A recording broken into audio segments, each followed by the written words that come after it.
what most associates don't realize is we will only employ you if you actually contribute to us. If you're going to cost me, well, why would I employ you? You may be having all the nice letters and titles, but at the end of the day, I'm not going to work to pay to employ you. So people don't want to always understand that. But actually, as a new business owner taking on a lot of family money, I have to make the business run by the numbers. Hi everybody, welcome to the Hive with Jonny Cochrane. Jonny's been a client for around 2 years now, since he bought his dental practice, Bristol Dental Practice at Queen Square. So just a little bit about Jonny's story today, and he's also going to give us some predictions on the future of dentistry. To get us started, Jonny, do you want to kind of introduce yourself, tell us a little bit about you and your journey so far? So I'm from Guildford and came to Bristol for university and liked it so much I stayed on for the rest of my career, hopefully, and bought a gorgeous practice in the centre of Bristol as well. The story behind Bristol Dental Practice was I walked in one day and asked to speak to the owners. As the manager here knows, and she's listening in. She was the gatekeeper. Fortunately, I managed to talk my way into a job. And after a couple of years, I was hoping to purchase something. I almost purchased a practice down in Devon, and after the vendor kept moving the goalposts, I turned around to my current partners in Bristol and said, look, I'm ready to purchase. I'm at the right age. I've got a deposit. I'm being messed around, but any chance I can buy in as a partner? The next day they turned around and said, actually, you can buy the whole thing. So I pulled out of the other deal, which actually in a roundabout way was 9 months of stress. But actually the silver lining was it got me the practice I really wanted. And instead of just buying in as a partner, I got the whole practice. So perfect. So it shows that really if you just sort of have a focus on where you want to be, know the practice or setting you would like to settle down in, and you've got to make your own paths. The paths won't always just be there. You've got to go and create your own paths, and a bit bullshit, but it's paid off. So Hive has helped me navigate the purchase. I met them about 3 months before the actual completion, and Ross gave me some advice and said, look, you're going on holiday for 2 weeks to Canada to celebrate my 30th, but actually if you go away you have no way to pay the debts. So sensibly I deferred the completion until after I got back from my holiday. Yes, you don't earn anything as a self-employed associate, but really not earning anything as a new practice owner was a lot bigger to lose. So I deferred, went on holiday for the last time as a free man, and had a good time skiing, and came back and we completed. But also throughout the process, Ross was really good in helping me with some claims of HMRC, for instance. And so I think he could help me with about £20,000 initially, just to help, put back into the purchase costs, which is no small amount to be aware of. Buying a practice is no cheap venture. And it's like buying a house. You need to really have as much deposit as you can. So I bought Bristol Dental Practice March 2019. And over the first year of ownership, we managed to double revenue from 1 to 2 million. We significantly expanded the team, went from 14 people to 45, so tripled our headcount. We became the first dental practice in Bristol to open 7 days a week, and we still are. Unfortunately, COVID has hit us like all practices, because when you're, fresh, young and eager to grow, you do leverage yourself. And so the reality is the lockdown has affected all businesses to some degree, but especially as a new owner, only 1 year into the practice, I'd spent last year £500,000 on capital expenditures, which means I didn't take any profits out of the business. I put everything I could and more back into the business to help it grow faster. So you can imagine we rebranded, we got a new website, we got new toys, we got a CT scanner, 4 new dental chairs, air conditioning, Trios intraoral scanner, you name it, we bought it. We were armed to the teeth. Patients like it, the staff loved it. However, like all leverage, it's good and bad. And in good times and stable times, it's fantastic. COVID came along, cash flow dried up, 90% drop in revenue. And so more family money came out of the bank and more leveraged up. But obviously we get back and we're having to work just as hard as before to repay the debt. But the hope is, people said to me, become a dentist because you'll be recession proof. Not quite sure about pandemic proof, but well, no one quite saw this coming, did they? No. So we're on the right track now. We're back to, I'd say, 85% pre-COVID revenue for the month of July and August, hopefully. Wow. So, you know, we bounced back hard. Yeah. But for instance, myself, you know, a good grossing dentist might gross 20, 30, 40 grand in a month. I personally grossed in the month of July £126,000, working between here and 2 other practices I still visits to implants for. So, you know, I've been really working every hour I physically can to make this work. But when you've got a lot of leverage and a lot of family money, you've got to pay them back. So to do it. Was that kind of pent up demand from the lockdown period, or was that kind of stuff that you'd already had scheduled before lockdown happened as well? It's a or mixture did you kind of of work both. hard to, yeah, okay. Yeah, a mixture of both. We found that being near Wales, we have a lot of Welsh tourists coming over because they can't get seen in Wales. We've also had a lot of NHS patients who can't get seen, and they want to be seen and are happy to pay to be seen because we're one of the few practices who are open. And even private patients who can't get seen by their own practices. So, you know, by offering something that is not unique, but it's a rarity in the marketplace, then of course you're going to soak up some market share. So for instance, our marketing budget, we crushed to only a third of what it was pre-COVID, and it ran out after 8 days in August. But actually, we don't need to increase our marketing spend because every single clinician here is booking at least 3 weeks in advance. I think I'm booking now, this is what, second week in August, I'm booking almost to the end of September, so almost 6 weeks ahead. So I, you know, as you saw what I grossed, I don't need to market for patients. The work is there now. It's just the difficulty we have in servicing the demand is actually with fallow time. Yeah. So being open 7 days a week, we are working, you know, our butts off, but actually it's the problem's now not marketing. The problem is servicing the demand because we cannot literally work hard enough or quick enough because each clinician is having to use 2 surgeries, and so that really hampers your 50% production or, you know, hit top line revenue. But if we're managing to push out 85% revenue, arguably on a smaller team, that shows you how quick and hard we're working at the moment. So even kind of COVID aside, you've had a really fast and sustained kind of period of growth. What would you say your biggest challenge has been so far? Everything. You know, I've realized that you have to have a good set of people around you to help you because there's only so much you can do in one day. So fortunately with Hive, I've got a great financial team to back me. I've also got a great team within the practice as well. And there's also finding the right people to join you on your journey because yes, you can hire people quickly as we did, but not everyone will stick and for the right reasons. So, you know, you may argue we've been not churning, but we've you know, gone through some people to find the right people. And I think now we've really got a really core, solid, dependable team. But it didn't come overnight and it didn't come quickly. You know, I had to go through a few employees to get to the right person to go, right, you're right for us and we're right for you. And now I think we've got a fantastic team. And people think it's maybe crass or we're not caring about people. It's not that. It's you've got to find what's right from both parties. But when you do find that fit, well, then you can both do great things together.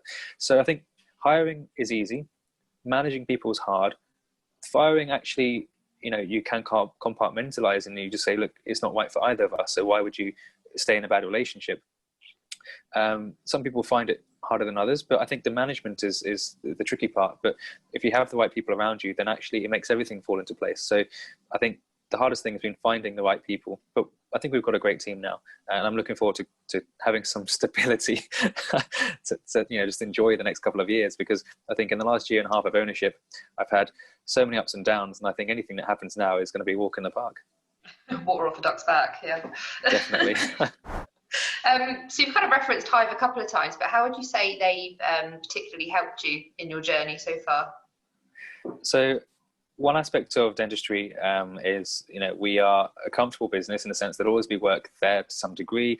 Dentists will usually be able to pay their bills, but actually not many dentists run their business like a business. So if you're looking at, say, you know, a software company with sales, they're always going to track their metrics of how many sales they've achieved per quarter, their profitability, you know, which salesperson is doing well. And I'm not saying that dentistry is like sales, because I know some dentists feel that's unethical. But the reality is, as a business, you have to track your metrics. So by introducing every 3 months KPIs or key performance indicators, it provides us with a simple way of measuring how the business health is. You know, are we profitable? Can we afford to expand? Can I afford to take on extra debt to upgrade? You know, which clinicians have a good hourly rate? You know, if you're employing someone and you're paying them the market rate of, say, 40, 45, 50% as an associate, are they actually contributing to your bottom line towards that new CT scanner, or are they costing me? Now, the reality is not many associates will generate what I generate, which is maybe, you know, on a good month, 100 grand gross income a month. I might be asking for 20 to 30 grand gross income. But then you've got to look at, you know, are they contributing that over full time, or are they contributing over 2 days a week? So once you understand those metrics, then you can say, well, look, you know, who's strong in your team? Who can you rely on? And, you know, when people want new kits, or they want to work in a nice, shiny practice with all the toys, are they worth it? Because at the end of the day, you know, what most associates don't realize is we will only employ you if you actually contribute to us. If you're going to cost me, well, why would I employ you? You may be having all the nice letters and titles, but at the end of the day, I'm not going to work to pay to employ you. So people don't want to always understand that. But actually, as a new business owner taking on a lot of family money, I have to make the business run by the numbers, because, you know, I cannot let my parents lose their family home, or my now in-laws lose their family home. That's the raw reality of business. So unless you're willing to understand that, as most young dentists, they kind of shy away from it. That's the hard truth. You have to know your numbers. And I think Hive's really helped me understand my numbers and run a business by the numbers, just like any reputable business should be run. I think that's a really good point, because like you said before, dentistry is a comfortable trade, and it's so common for the principal to be subsidising. There's still there's money at the end of the month that he or she can draw, but it's actually sitting back and actually thinking, have I made 20,000 profit this month, and actually my associates have lost me 4,000. So you're still in a net positive position, but like you say, when you kind of strip back that luxury, when you've got debts to repay and you kind of need to make it work, it's an area that needs some attention. Do you have any predictions for the future of dentistry then? I'm sure you do.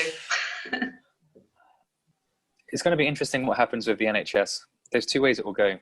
They'll continue doing what they're doing, which is funding a limited number of places for, you know, the population to have simple access to care, because no politician will put their name against the death of the NHS for dentistry. Right, yeah. We know they're strangling it, but no one wants to have their name associated with it, so they'll keep kicking the can down the road.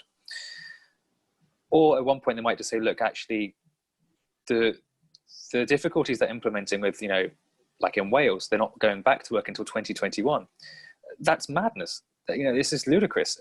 Patients want to be seen. So all it does is it drives patients to go private, which arguably you think might be the strategy they're trying to do. They just don't want to make it public. They're trying to do it in a sly roundabout way. So then you're saying, well, look, we know dentistry is being privatized over the last decade or two, or even 3. And all it's doing, like COVID, is just accelerating that trend for businesses to either go digital, to work remotely, or for dentistry to go private. And we know that many NHS practices, they can't grow their revenue. They can't grow or expand the NHS cost base because it's fixed. The revenue there is a contract. And the NHS isn't going to just suddenly increase their contract value by 10 or 20%. So the only way companies or businesses can grow in dentistry is to go more private. So I think the private sector is going to continue to be a healthy area to focus on. And like now, we're not exactly having to pay lip service to the CDO, as many other practices with even small NHS contracts are really, you know, hampered in by these quite strict rules. So like us being fully private, we were one of the first ones to reopen. We're open 7 days a week, and we're really going hammer and tong. 1, because I need to financially, but 2, I want to provide the service where in our city, many practices are unable to provide the service because of the limitations that the CDO has enforced, or even the contracts they're only having to now match 20% to receive the full pay. I'd love to work at 20% volume and receive full pay, but I don't think that's going to work. So patients, they now realize if they want to be seen, they have to pay for it. So I think dentistry will continue to become a more privately focused, you know, industry and entity. I think the smaller practices will always have a place, but there will be less of them because I think they're going to find it harder to have economies of scale. And I think bigger practices like ours, who can offer a fuller service, you know, we can spend the money on marketing, we can spend the money on kit, we can spend the money on staff and training. So we become, you know, a very desirable place to come and work in, and for patients to come and seek out. They will travel to find us. who doesn't want that? It's like the winner takes all mentality. You look at all these industries. You've got Google, they dominate search engines. You've got Facebook dominating social media. So when we're looking at dentistry practices in say Bristol, there's 100 of us. There's maybe 20 private ones.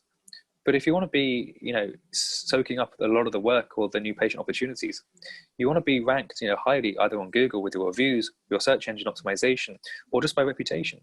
So a practice like ours, fortunately, can not be a monopoly, but we can seek out the top, few places and hopefully, be successful. Whereas a lot of the smaller practices, they can't grow private, but it's a dog eat dog situation, or chicken and the egg situation where they can't invest because they can't have profits. Well, then how can they grow? So you almost need to have money to make money, but also you need to be successful to continue to be successful. Otherwise you start to fall by the wayside. So I think dentistry is going to become more private. I think smaller practices will suffer. I think there's going to be a consolidation with the bigger practices. I think the well-funded or deep-pocketed, longer-term view corporates who have more heavily private focus will eat up market share and consolidate and have a really strong footing there. So people like Portman and Bupa. I think the more NHS-focused practices like My Dentist will really struggle because they've got massive debt burdens, and also they can't grow their private rapidly or overnight. I know they want to. But I also think for young dentists, there's going to be a lowering of the expectations of the earnings potential, because actually the costs for running businesses, especially during COVID, have gone through the roof. So I think a lot of associates being self-employed, whether they're hygienists, therapists, or dentists, specialists even, they all have come to the acknowledgement that within industry, percentages of remuneration are decreasing, and they have to, because businesses, they are having an increased cost there. But also if they want to work in nice businesses with good marketing, good equipment, in desirable locations, full books, and full books, then it's the earning potential. So I'd rather have 35% of a day which is grossing £5,000 than 50% of a day which grosses £2,000. But that mentality, people get hung up about. They don't quite realize it. But when you understand the math and you run a business by the math, you get it. But actually, not many associates understand those metrics. Very kind of fixated on the percentage deal rather than the actual take-home pay sometimes. But definitely. Very common. Would you recommend Hive, and if so, who to? I'd recommend Hive to anyone, really. It can be either for, as I have done, to my new associates who have inquired about having a decent set of accountants who understand the peculiarities of dentistry, but also with myself, I can use Hive for my self-employed roaming implant accounts. But then also I can use Hive for when I was purchasing a practice, as I did, and I explained how we, with Ross, was able to save £20,000 immediately on just the purchase transition, and also in terms of just generic strategy to say, look, defer completion until your holiday, because actually your 2 weeks of lost earnings as a principal will hit you harder than 2 weeks lost earnings as an associate, which made complete sense only when it was explained to me and I didn't realize. So Hive can help self-employed associates who have no plans to own a practice. Hive can help people considering new ownership or want to take on ownership like I did, and even those who are already owners, because actually as an owner now, I turn to you guys regularly for all aspects of my business capital expenditures purchase. So for instance, this year we spent £500,000 on CapEx, and what's really nice to know is I pay zero in tax this year to HMRC, because you've helped me claim back not only that, a rebate of potentially £20,000 from HMRC. So these are all fantastic attributes which you guys can help any young or older dentist in all aspects of their career. So I'd wholeheartedly recommend you guys to anyone, really. Thank you very much. Excellent. Well, thank you so much for sparing the time to speak to me today. It's been great. That's Thanks, okay. Jonny. Anytime. Thank you. Cheers. Bye.